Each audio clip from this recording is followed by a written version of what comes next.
Ki khubor ka Batesi TV ka umdi basnyam bat penjasliang Rupa Premium Meghalaya.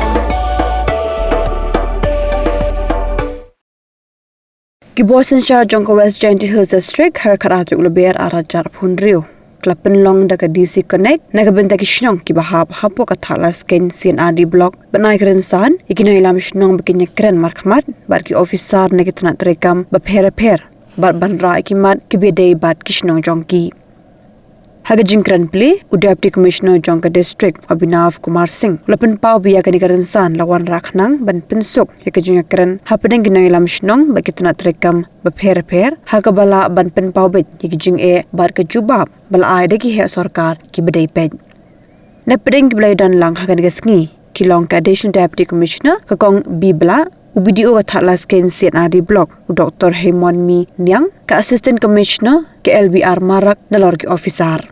It is on the similar lines how our Honorable Chief Minister Sir conducts the program wherein he interacts with all the people from the village representatives as well as the village people with all the line departments where the concerns are aired directly through this platform and the answers are given directly by the concerned department officials. So on the similar lines it is an effort by the district administration which is taken forward. So wherein you can air out your suggestions, your opinions, all the problems or whatever you are facing in the village, if there is anything which is to be brought to the notice of the government, though we could be of any help to you. So utilize this particular moment to make the maximum out of it, ask as many questions as possible within the specified time frame, and I am sure that all the officials who are present in here would be able to resolve your queries. If not, then yes, definitely we try to escalate to make sure that your grievances are addressed.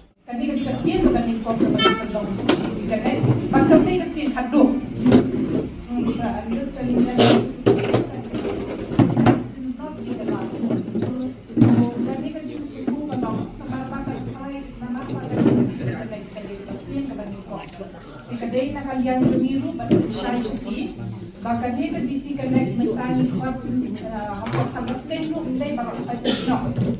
Indai ni kuat kalian kuat snow. Lamar bang yang dubio lamar kaleksi menikong ingin hap tet kuno bat niat pada yang